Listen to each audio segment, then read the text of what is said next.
कहानी की शुरुआत में हम एक अमेरिकी फुटबॉल मैच देखते हैं जिसमें निकी नाम का एक आदमी अपनी गर्लफ्रेंड जेस के साथ वीआईपी स्टैंड में आराम से बैठा है। मैच चल रहा है लेकिन निक्की का ध्यान खेल से ज्यादा भीड़ पर है। वो एक खूबसूरत लड़की को अपनी सीट से उठकर जाते हुए देखता है। तभी उसके दिमाग में एक शरारती विचार आता है। वो जेस से एक छोटी सी शर्त लगाता है। देखते हैं कितने लोग उस लड़की को देखते हैं। पास बैठे लोगों में से एक लुवान कहता है कि वह भी शर्त में शामिल होना चाहता है और निक्की मान जाती है। सभी मजाक में 10 की शर्त लगाते हैं और गिनती शुरू करते हैं। जब लड़की स्टैंड से जाती है तो आखिरी गिनती में पता चलता है कि 7 लोगों ने उसे देखा था। इस शर्त में जेस ने सबसे करीबी संख्या का अनुमान लगाया था, इसलिए वो जीत गई। लुवान बिना किसी हिचकिचाहट के उसे पैसे दे देता है और फिर अगला राउंड शुरू करने का सुझाव देता है। इस बार शर्त इस बारे में है कि अगला फाउल कौन करेगा। जेस ये कहते हुए बाहर हो जाती है कि उसे खेल के बारे में ज्यादा जानकारी नहीं है, लेकिन निकी बीच में आती है और $1 का दांव लगाती है। सीटी बजते ही रेफरी फाउल का इशारा करता है और नतीजा निक्की की टीम के पक्ष है। वो जीत जाता है और पैसे अपनी जेब में रख लेता है। हारने के बाद भी लुवान और ज्यादा उत्साहित हो जाता है और कहता है, चलो इस बार $5 का दांव लगाते हैं। अब सवाल ये है कि खिलाड़ी गेंद पास करेगा या लेकर भागेगा। निक्की $5 का दांव लगाने में थोड़ी हिचकिचाती है लेकिन आखिरकार मान जाती है। लियान का अंदाजा है कि खिलाड़ी दौड़ेगा और निक्की कहती है कि वो पास करेगा। सीटी बजते ही खिलाड़ी गेंद लेकर भाग जाता है, यानी निक्की $5 हार जाती है।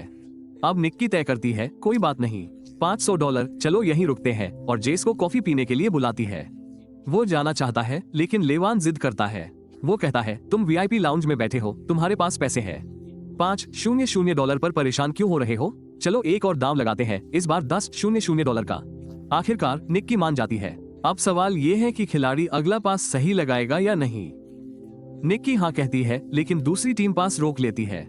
निक्की अब $15 हार चुका है। पैसे निकालते समय निक्की थोड़ा परेशान होकर सोचता है और कहता है, चलो इस बार $50,000 का दांव लगाते हैं। जेस ये सुनकर चौंक जाता है लेकिन निक्की गुस्से में दिखती है। इस समय किस्मत उसका साथ नहीं देती। वो अगला दांव फिर हार जाता है और उसे $50,000 और देने पड़ते हैं। अब जेस उसे तुरंत रुकने के लिए कहता है लेकिन निक्की का गुस्सा और अहंकार हावी हो जाता है। बिना सोचे समझे वो अगला दांव $100,000 का लगा देता है। लायुआन हंसता है और उसे चिढ़ाते हुए कहता है, क्या तुम्हारे पास इतने पैसे भी हैं? निक्की चुपचाप सारा कैश मेज पर फेंक देती है। ये देखकर लायुआन भी उत्साहित हो जाता है। इस बार निक्की ने शर्त लगाई कि अगला पास इंटरसेप्ट हो जाएगा और पूरा नहीं होगा, लेकिन पास सफल हो जाता है। अब निक्की को $1,00,000 का नुकसान हो चुका है।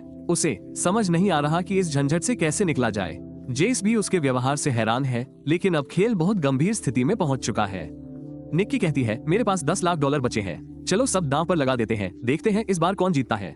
आखिरी फैसला ताश के पत्तों से होगा क्योंकि लगातार जीत रहा है। वो अब उत्साह से पागल हो रहा है। वो निक्की को एटीएम मशीन की तरह देखने लगा है। लियुवान अपना पत्ता निकालता है, ये चिड़ी का 5 है। अब निक्की को बस 5 से बड़ा पत्ता निकालना है, उसके जीतने की संभावना बहुत ज्यादा है। निक्की एक पत्ता उठाती है और बड़े आत्मविश्वास से उसे पलटती है, लेकिन वो पान का 3 है। ये देखकर जेस तुरंत अपनी कुर्सी से गिर पड़ी। जब निक्की ने खेल शुरू किया था तो वो सिर्फ $10 लगाने वाला था, लेकिन अब वो $10,00,000 से ज्यादा हार चुका था। इतनी शर्मनाक हार के बाद उसके पास कहने को कुछ नहीं बचा था, इसलिए उसने चुपचाप जेस का हाथ पकड़ा और बाहर जाने लगा।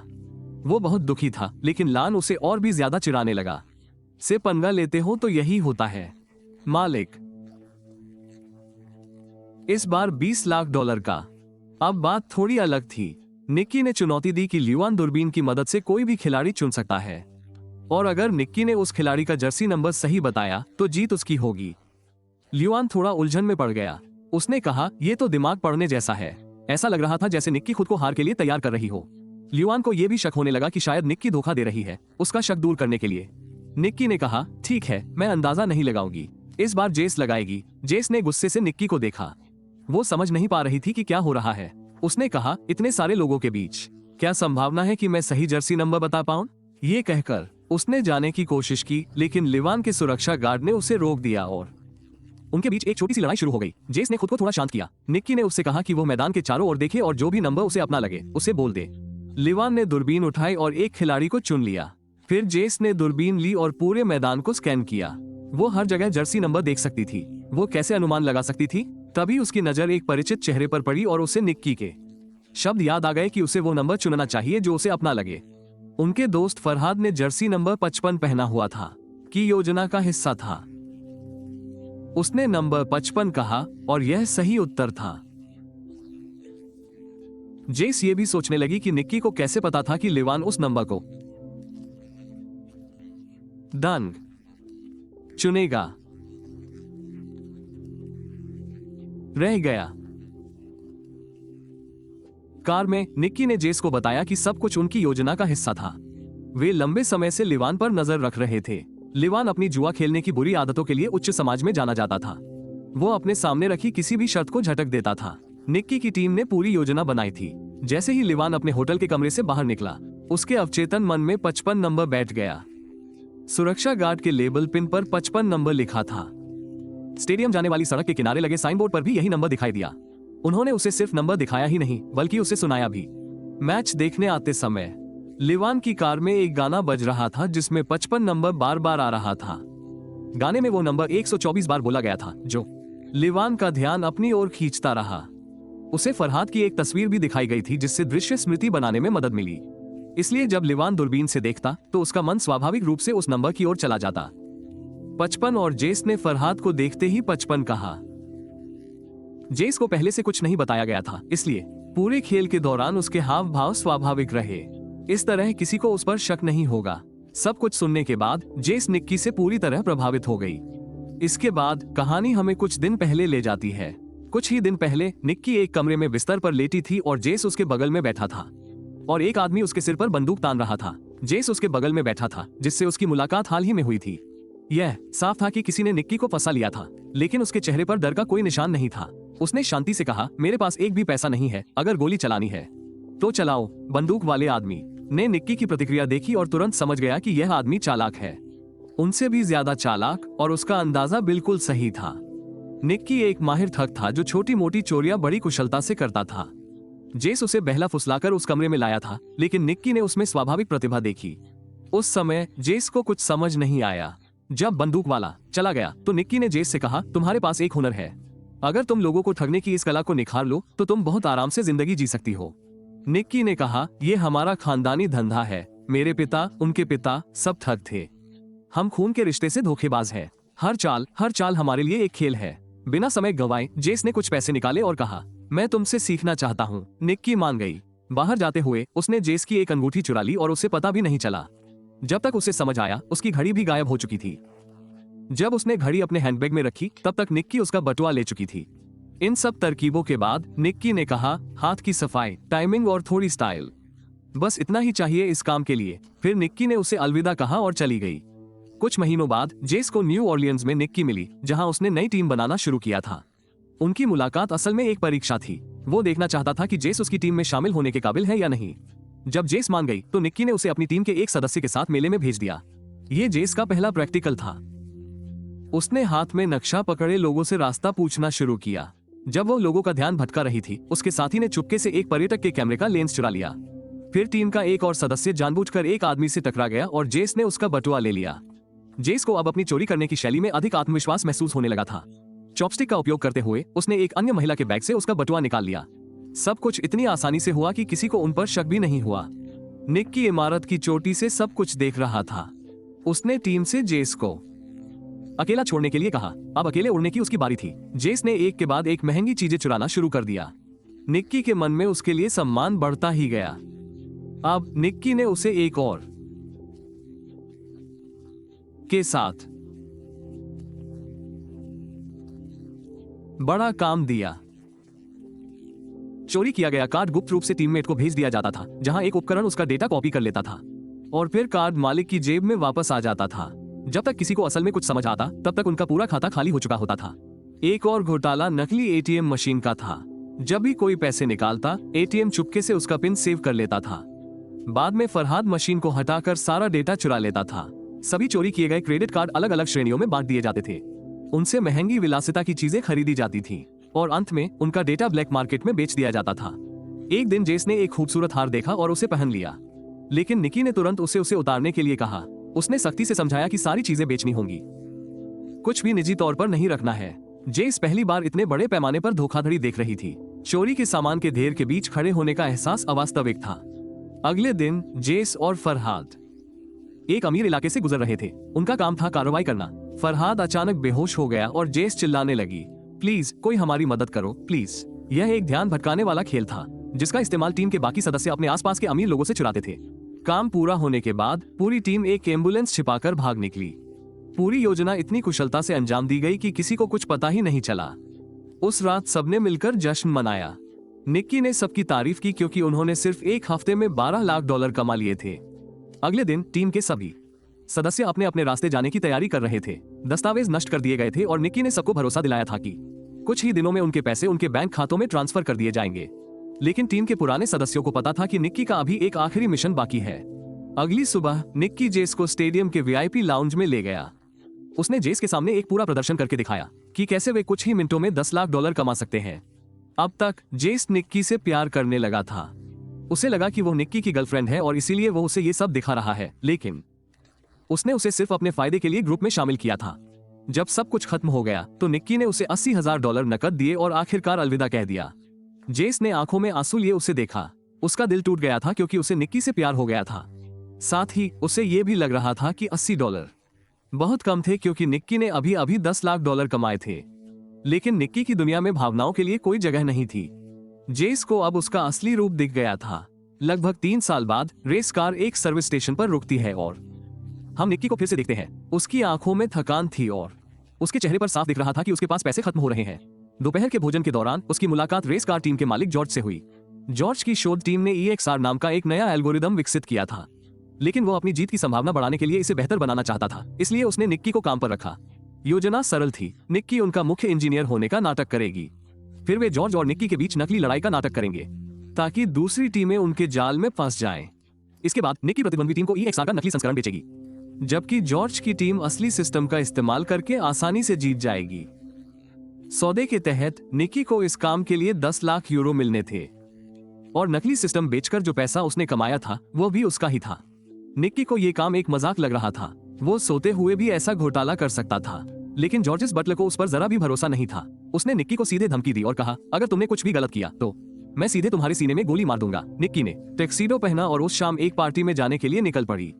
निक्की और जॉर्ज की योजना भीड़ के सामने नकली लड़ाई का नाटक करने की थी, लेकिन उनकी योजना तब धरी की धरी रह गई जब जेस लाल ड्रेस पहने सीढ़ियों से नीचे उतरी। वो सीधे जॉर्ज के गले लग गई। ये देखकर निक्की की आंखें गुस्से से भर आए। उसका दिमाग खाली हो गया। उसने जेस को 3 साल से नहीं देखा था और अब वो किसी और के साथ थी, और वह भी उसी आदमी के साथ जिसने निक्की को काम पर रखा था। जेस शांति से निक्की के पास गई और उससे कहा कि वह अब धोखेबाज नहीं रही और सालों पहले जो कुछ भी हुआ था उसका अब कोई मतलब नहीं रहा। उसने ये भी कहा कि जॉर्ज को उनके पिछले रिश्ते के बारे में कुछ भी पता नहीं था और उसे ऐसे ही रखना बेहतर होगा। ये सुनकर निक्की आग बबूला हो गया। उसने वोडका का गिलास उठाया और एक ही घूंट में पी गया। पहले उसने गुस्से में होने का नाटक करने की सोची थी, लेकिन अब वो सचमुच गुस्से में था। सबके सामने जॉर्ज के साथ हुई लड़ाई अब कोई नाटक नहीं थी, यह असली थी। उनकी लड़ाई ने प्रतिद्वंद्वी रेसिंग टीम का ध्यान खींचा, जैसा कि योजना बनाई गई थी। जल्द ही सुरक्षाकर्मी आए और निक्की को पार्टी से बाहर निकाल दिया, लेकिन अब उसके हाथ में प्रतिद्वंद्वी टीम का बिजनेस कार्ड था। अगली सुबह निक्की मैक्लारेन टीम के मालिक से मिली। उसने सीधे कहा, मैं तुम्हें EXR सिस्टम बेचना चाहता हूँ। इसकी कीमत €30 लाख होगी। टीम के मालिक के पास पैसों की कोई कमी नहीं थी, इसलिए मोलभाव करने की कोई जरूरत नहीं थी। उसने तुरंत ट्रैक पर सिस्टम का परीक्षण किया और परिणाम देखकर उसका चेहरा खिल उठा। निक्की ने वादा किया कि पूरा सॉफ्टवेयर 48 घंटों में पहुंचा दिया जाएगा। इसी बीच जेस की मुलाकात सड़क पर फरहाद से हुई। फरहाद को निक्की, उसने जेस से कहा कि निक्की का सालों पहले चले जाना जरूरी था। उसके पास और भी विकल्प थे। फरहाद ने यह भी कहा कि निक्की अभी उससे प्यार करती है। फिर उसने जेस को एक डिब्बा दिया जिसमें वही हार था जो जेस को कभी पसंद था। असली हो या नकली, इससे कोई फर्क नहीं पड़ता था। उसे देखकर जेस का दिल पिघल गया। उसने फरहाद से कहा कि वो निक्की पर भरोसा नहीं कर सकती, लेकिन उसकी आंखें कुछ और ही कह रही थी। उसके मन में अब भी उसके लिए भावनाएं थी। खैर, सौदे वाले दिन निक्की आई और उसने मैक्लारेन टीम के मालिक को सॉफ्टवेयर सौंप दिया। बदले में एक हटे कटे आदमी ने उसे €3 मिलियन वाला एक डिब्बा दिया, लेकिन निक्की का स्वभाव ऐसा था कि वो बिना जोखिम उठाए कभी काम नहीं करता था।